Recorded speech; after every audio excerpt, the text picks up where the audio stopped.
I'm based out of Toronto, Canada. Toronto. The idea is not to take up too much of your time. Puneet was kind enough to arrange this meeting between us. As you can see, I've had a recent hair transplant. It was done on the 27th of December, 2022, and was done in Istanbul, Turkey. A friend of mine recommended me to go there and have a word with the doctor. It was pretty decent overall. I wouldn't complain about the way in which it was handled. The doctor was kind enough to come in and speak to me. They never do that.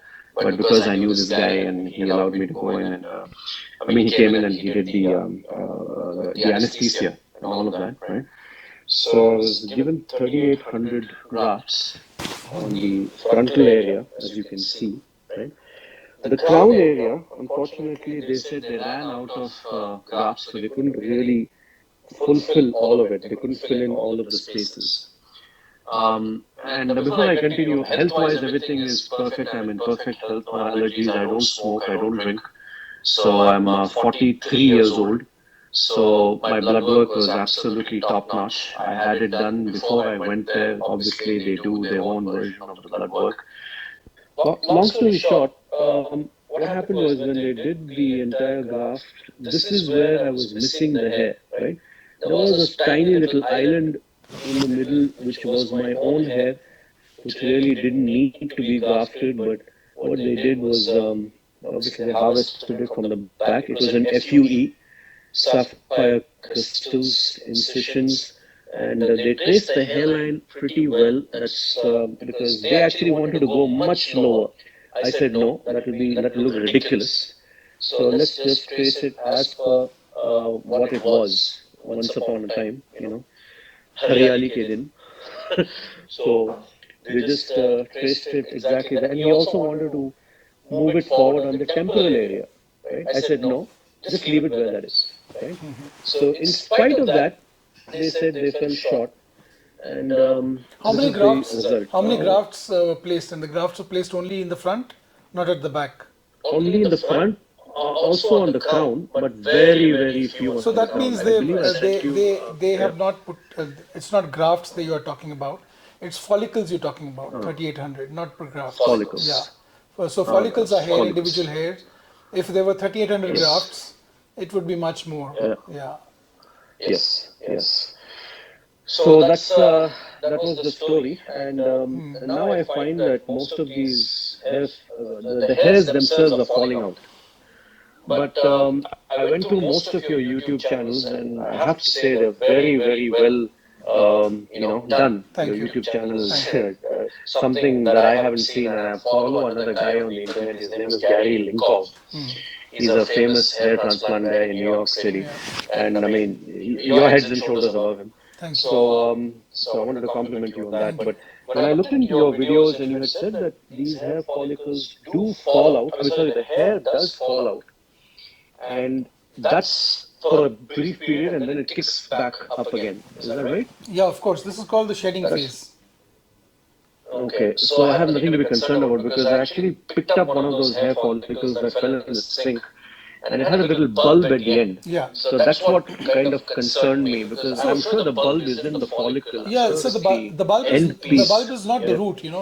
When you have the root, that's a receptacle here, and there's the lower part of the shaft which sits in it. Yes. Okay, and this detaches and falls off, and it appears as it's rounded. The base of the hair shaft is rounded, so it appears as if the root has come off. It's not the root that has come off. Yes. Root is very much inside. Okay. And I've done everything I can in my power to, salvage the thing. But you see, when I go to work, I'm sure you do the same when you do surgeries. You wear a head covering, which I have to. I have no choice. And since COVID, it became even worse. 3 mask, O mask, it's a big headache. So the entire thing goes all the way around to the back, and it sort of compresses my head, which makes it so itchy. And by the end of the day, I can't help but just give it a little, not a scratch, but more of a rub. That's what I do. And when I rub it, a lot of fluff comes out. I don't know whether this is dandruff or is it the skin that is sort of desquamated skin, or I don't know what that is, doc. That's what I wanted to ask you about, because it just sort of falls like snow, you know, like flakes of snow. Best way to put it. So your concern is basically the flaking and the redness and the ugly. And this is called the ugly duckling phase, and this is the time when everything is falling off, and there is a lot of scaling and itchiness. This time, how much time since the procedure now? 4 weeks? It's been 3.5 weeks. It'll 3.5 be 4 weeks. weeks So, on the 27th. So this is the time when all the hair are falling off and the body is healing. The scar is maturing. It's a remodeling phase of the scar formation.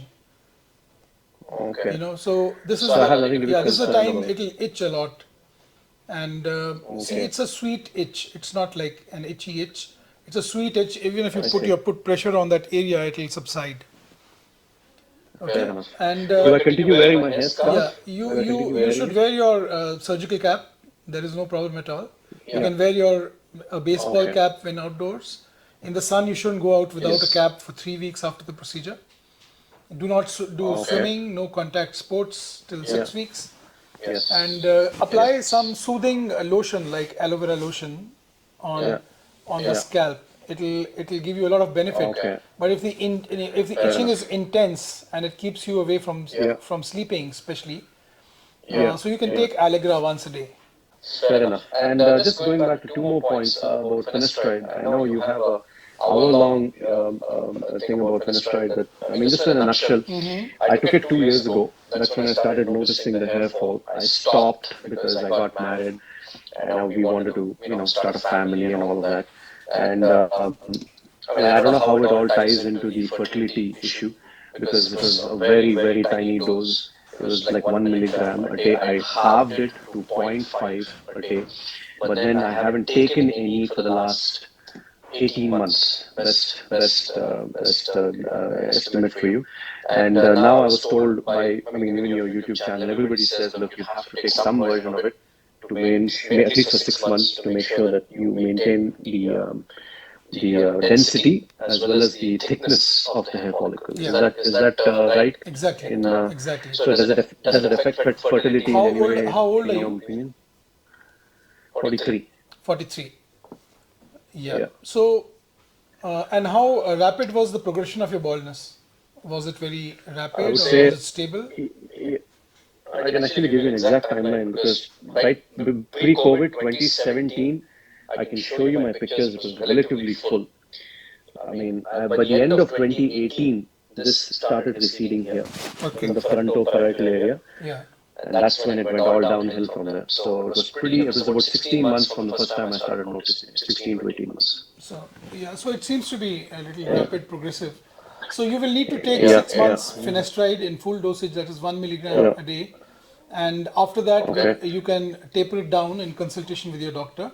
But we need to know what your testosterone levels are. So you can get your total testosterone level and get in touch with your primary doctor, and he'll be able to give you the exact dosage that, in his experience, helps his patients. Okay, fair enough. So and what about minoxidil, doc? Do you think I need to apply minoxidil in these areas? So they've not advised you anything? The Turkey clinic? Well, they said you can apply minoxidil as early as a week into the post-operative phase. And I have only been applying it on the vertex, on the most prominent point of my scalp. You shouldn't take decisions on your own. No? That's not how it is. Doctors are the worst patients, actually. I'm also very scared of doctors. That's true. See, whatever you've been told, you should apply, because you don't have any experience with hair loss, hair regrowth, hair transplant. No. So a doctor who's treating it every day will know much better than what you are. And your field, we will not be able to tell. What is the best. Because there's a lot of things which are not in the book, and they are born out of experience. Correct. Yeah, so there's still a lot of time. You should start yourself on application of minoxidil, and you should also start yourself on tablet finasteride in consultation with your primary doctor. And after checking your hormonal status, if your hormonal status is low, then you are liable to have low libido issues as it is. Then this will aggravate it. But in that case also, I think if you have set upon this journey of hair transplant, still you should take tablet finasteride for 6 months. Even if something happens, Fair enough. it is reversible after 6 months. Yes. Okay, but 6 months is Fair crucial enough. Yes. for your hair Fair regrowth. enough. If you do not follow these instructions, there'll be poor hair growth. Yeah. That is true. That is absolutely right. One final question for you, Doc, and I don't want to, like I said, I understand your time is important. I have this habit. They asked me to use a neck pillow and sleep for the first 10 days. I just couldn't fall asleep with that damn neck pillow, so I just let it go, and I went back to my regular sleeping routine. I'm not a back sleeper. I'm a side sleeper, right? I like one pillow underneath my head, and I compress another on the other side of the head, and that's the only way I can fall asleep. So I use one pillow, Yeah, I got it. another on top. So I'm sandwiched. My head is literally sandwiched between two pillows. Does that impact blood supply or Okay, rejuvenation of I the don't know head? about what your doctor follows and what reasons he has to follow Yeah. that regime, but in my case, we after 5 days you can sleep any position you want Okay. because the hair are Fair very enough. firm. There is no way you can alter the direction or affect their growth or Okay. the blood supply. There's enough sufficient blood supply in the scalp. Scalp blood supply is 7 times any other part of the body. There's a lot of redness in the recipient area. Why is that so? Are you scratching that area? Well, actually, the recipient area, and I don't know if you can see it, Not the but recipient. I'm talking about the planted area. oh, sorry, the planted area. Yeah. Well, I've not been scratching. I've just been sort of rubbing it off because Yeah. I'm resisting the urge to use my nails. All right. I mean, I have no nails anyway. I have to keep them nice and trim. But there is redness. You're absolutely right because it's Yes. become a little. That's my only concern because when that fluff or that scabbing tissue that you said fell off, Yeah. it exposes the deeper layer of the scalp and it looks red and inflamed. Yeah. And that is another thing that, yeah. So is So that a what does concern? Do I what does your need primary to? doctor say about this? Did you talk to him? Well, quite frankly, since I came back from holidays, I haven't really given him a call, but I think I might have to now. Yeah. I have to give him a call Yeah. because I thought I'll reach out to you first because, truth be told, these people, after they are done with the procedure, it's very hard to get in touch with them. Yeah, This is the only feedback I can give With you. Turkey doctors, you They cannot are just, you cannot be. There is no communication with them after the procedure. zero. It's Mantar, you have to keep calling them and sending emails. And I got one email back saying that somebody will give me a call back. But So I mean, that's I had no because other choice but you to can't reach out blame to them. you. You can't blame them for it. They gave you a free hotel Yeah. stay. They gave you a free tour of Istanbul. True. So you can't blame them for True, it. true. They've done their bit. And it also cost, they've done their bit, you're right. Yeah. So is the redness concerning? You think it is, in your It opinion, is it quite red, concerning? I think, Or, for now. For 3 weeks, it's quite red. Yeah. Unless you've been scratching It shouldn't be. Yeah? at night and you're not aware that you're scratching. Yeah. Probably because I tend not to and you're- scratch, but I do this. See, this much redness we expect if you're applying minoxidil, but you're not applying any treatment at all. No. Only people sometimes No, have a I'm reaction to applying minoxidil and then people have redness. Not without minoxidil. Should be just fairly clean at 3 weeks mark. It's 3 weeks. I am applying minoxidil here on the Yeah, crown no, I'm area. talking about the front. The front I haven't applied any So the minoxidil. redness is concerning. That's little concerning. Yeah. Or you're probably going out in the sun enough. without a cap. Well, it's winter here, Dr. Bhatti, so you know what happens is it's always overcast, right? I haven't seen one sunny day since I came back. So even if I go out, I wear one of those the woolen caps, Yeah. right? Because it's so cold, I have to protect my scalp because it's minus 15, sometimes it drops to minus 20. So I have to have some protection, some form of protection. So I always go out with a cap, but I never ventured out without a cap during the day. That's for sure. But I think it's more because I'm vigorously going like this without having to scratch. I think I should refrain from doing that, and that's what's causing it. I think that's pretty much everything. I mean, if I have to make a trip to India, Dr. Bhatti, I mean, if somebody has to do 2 hair transplants in quick succession, what is the 6 months. timeline that you can do it as early as 6 months?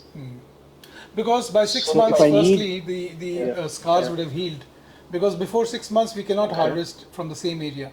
You understand? I see. And by 6 months, we also know the result of the previous procedure. So we know where to put grafts. Otherwise, we may be damaging them. Because before 6 months, some roots are still, are obscure. We don't know where they are. Some hair may not have grown up. So we might end up damaging them. I see. So not before 6 months. I see. not before 6 months. Yeah. So if I have to, I mean, I'm a frequent flyer to India. I mean, because I'm based out of Bangalore, but I have family in Bombay. Yeah, we have a I clinic. read through your We have a website that clinic you in have. Bombay. You, We are there see. for 10 days But every month. okay, and then I can perhaps schedule something, meet you in person, and Yeah. we can have a Anytime. more in-depth look at it, and then Anytime. we can take it from there, Anytime. right? But we will be able to tell you better only after 6 months. Perfect. Because who knows, your hair might grow very well and Okay. you might have a very good result. So 6 months is the time that we would Exactly. we would be able to say something or pass a judgment on a hair transplant, Okay. whether it's good or bad. Not Fair before enough. that. Yeah. Okay. Perfect. All right. I mean, I think I've covered most of the All points right, because Doctor. I've written everything If there's down. anything else, I'll leave a It message. is 100%. Okay. All right. Thank you Bye. so Have a much. nice I day. really appreciate that. Bye. Thank you. Bye. You Bye. too. Thank you. Bye. Bye.